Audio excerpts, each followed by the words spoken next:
Hola, bienvenidos al canal Edu Art Print, donde hablamos temas de arte y diseño.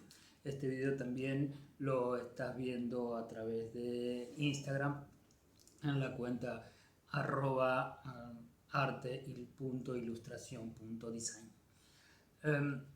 Hay un tema que tiene que ver con el arte contemporáneo, o el arte actual, digamos, que se denomina obra expandida. ¿Qué es la obra expandida? En realidad, cuando hablamos de arte moderno, a veces suena a risa porque en realidad estamos hablando de producciones o manifestaciones artísticas que ya datan de medio siglo, o sea, de más de 50 años. Por ejemplo, obra expandida empezó a manifestarse en los años 60 y se consolidó un par de décadas después, en los 80, hasta llegar a nuestros días.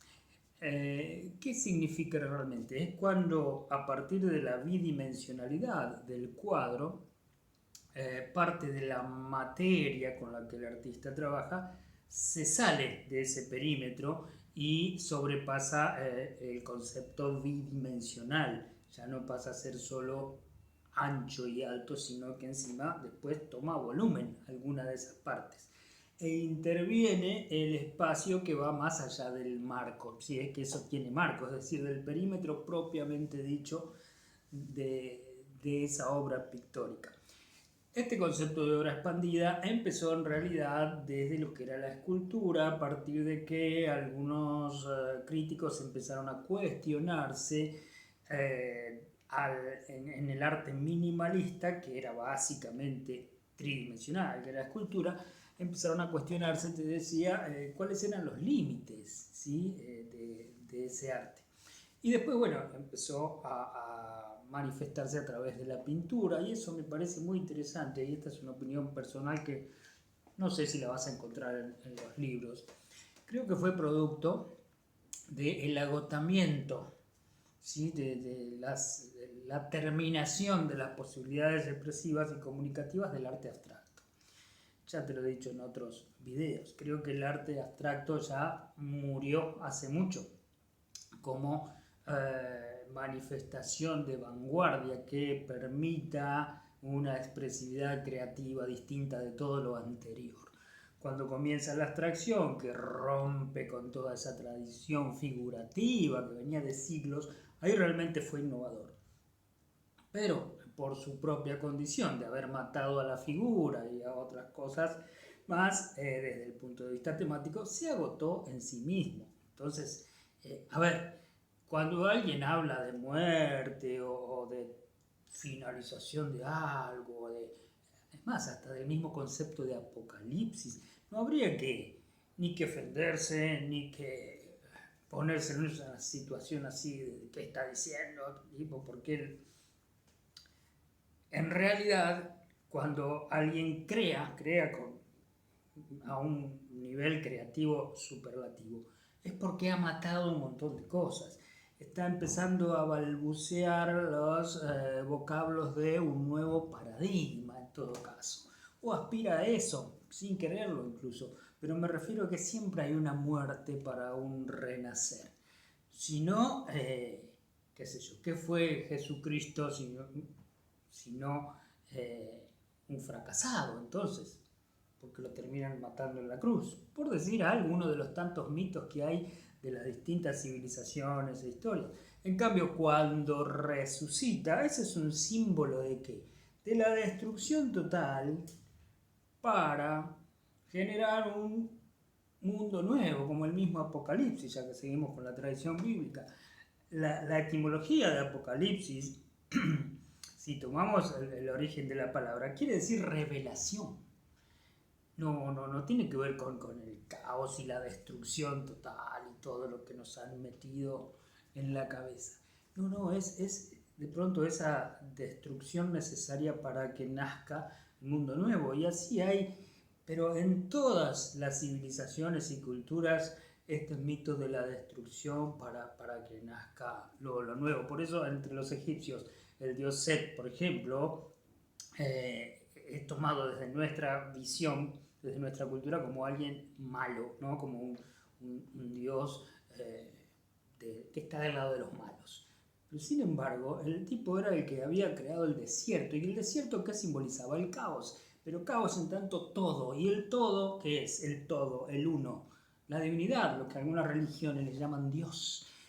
Ese desierto protegió durante siglos de siglos a los egipcios de las invasiones extranjeras. Mira qué malo que era Set.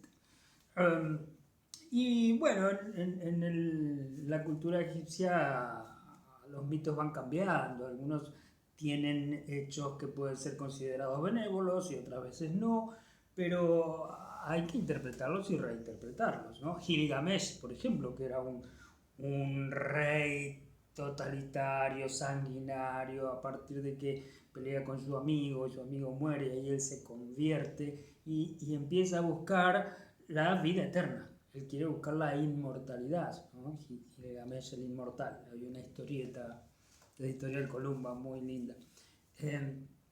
Pero fracasa en su intento, no consigue la inmortalidad. Ahora cuando se entrevista con esa persona a la que él iba a ver para que le revelara su secreto, le dice, lo digo con mis palabras, le dice, está bien, nosotros desaparecemos, pero lo que queda es la obra. Entonces le muestra toda la estructura de la ciudad que estaba enfrente, de donde ellos miraban. Y realmente eso es lo que queda, ¿no? El trabajo que el hombre hace para hoy y para mañana, las bases que se van sentando por parte de una sociedad, de una cultura para las generaciones que vienen, y eso determina la vida futura, y así se van construyendo las distintas civilizaciones. Entonces, como te decía con el ángel de la historia los otros días, en ese video donde el ángel miraba para atrás y veía todos los muertos que habían posibilitado ese presente, ¿no? Y lamentablemente es así, es como un destino histórico. Pero bueno, esta muerte del arte abstracto posibilita, por ejemplo, la creación de esta obra que se le llama obra expandida, pintura expandida. Ahora, esa pintura expandida, ¿qué pasa? No solo que se sale de la bidimensión, sino que además empieza a admitir otras manifestaciones artísticas. Fotografía, escultura con materiales de desecho, incluso el video mismo ya empieza a tomar parte de eso, ¿no? Estaba muy relacionado en principio con aquello que le llamaban el cubo blanco, aquello que se había diseñado por parte de las galerías, que eran espacios totalmente blancos, buscando que sea neutro, ¿sí?, el escenario para implementar ahí las obras de arte, entonces que no tuviese ninguna influencia exterior y que la obra en sí mismo ganara así en presencialidad, en imponerse ante el espacio. En realidad intervienen las luces, la atmósfera y también la subjetividad de las miradas. Yo creo que el cubo blanco no existe 100%. Pero ¿qué ocurre? Yo a veces me río sin llegar a tomar en broma a los artistas en tanto autores, ¿no? Artistas contemporáneos que merecen el mayor de los respetos porque llegan a esa síntesis producto de mucho estudio y trabajo, y hay que tener audacia realmente para presentar esas cosas, no le quitemos mérito. Pero digo, me río de la vertiginosidad de estos movimientos, ¿no? Así como desde el comienzo del siglo XX se sucedían unos a otros de un lustro para otro o menos, incluso algunos no le daban tiempo a desaparecer a un movimiento que ya nacía otro, y vivían simultáneamente distintos movimientos artísticos a la vez. Lo que tienen estas obras contemporáneas, me parece a mí, es que no te dejan nada, son realmente arte efímero, pero no por el concepto tradicional de arte efímero, que es trabajar con materiales de desecho, como por cierto un cartón corrugado que encontré en la calle, sino porque conceptualmente no te dejan nada. A partir de que el arte contemporáneo, el profeso trató de apartarse de la belleza, de negar la belleza, de no interesarse por ningún canon de belleza, obviamente ahí pierde su capacidad poética, capacidad simbólica, su posibilidad de trascendencia, es decir, un montón de atributos que los cánones estéticos, que los cánones de belleza, que son ancestrales, llevan consigo y tienen mucho que ver con nuestras culturas, con nuestra civilización. Entonces ahí se establece un corte en lo que es la empatía entre el autor y el receptor de las obras.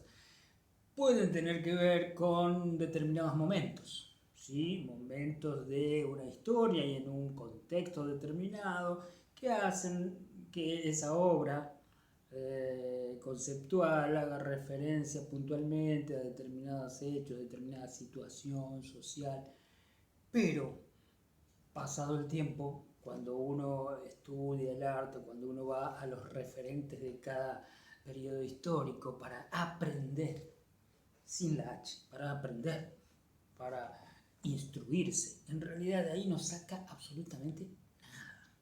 En cambio, va para atrás y termina cayendo siempre en los clásicos y de ahí aprende. Aprende a dibujar, a pintar, a componer, a entender el arte, ¿sí? Por eso digo que a veces me río de lo vertiginoso que es esta evolución, que tiene más que ver, creo que con la retórica de los críticos que con la obra de los verdaderos artistas, en realidad.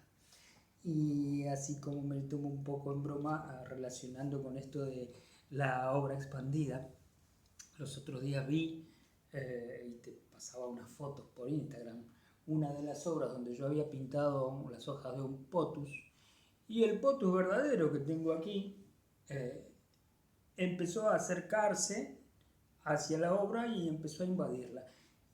Y un día cuando entro digo, esto es una obra expandida, porque era la ilusión de que esas hojas pintadas hubiesen salido hacia la realidad, cuando en verdad era al revés. La realidad, la naturaleza de esa planta, quería invadir al cuadro. Ahí se generaba un diálogo entre las dos dimensiones y la tercera dimensión, que era el objeto real, la planta. Lo estoy mirando, ahora te lo muestro. Y además era el tema de lo natural y lo no natural, o sea, la imperfección de la pintura, que por más que uno quiera hacerla realista, nunca va a ser la imagen real, y afortunadamente. Y después el hecho de, hablando de límites de la obra, ¿dónde termina la obra? Si yo empiezo a partir de mi mirada en el cuadro y continúa por las hojas, y eso se va hasta llegar a la maceta, donde nace ese potus, haciendo el camino inverso. Y bueno, y eso tiene que ver con una reconversión de los conceptos, porque la planta muestra un camino de ida y como observador uno hace el camino de regreso. Termina el círculo, vuelve al punto de partida. Y eso nos tiene que devolver alguna idea transformadora de las cosas.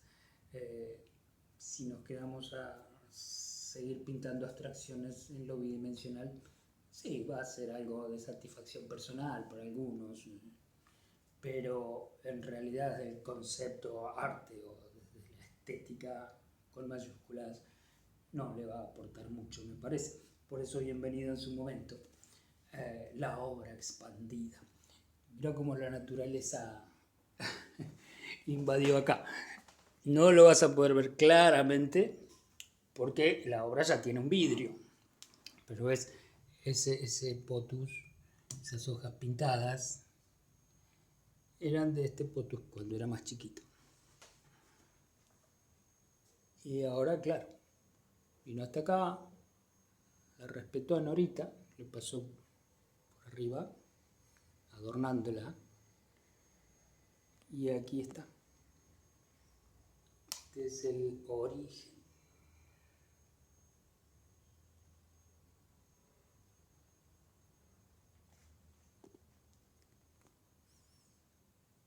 Bien, espero que quede claro el concepto de obra expandida.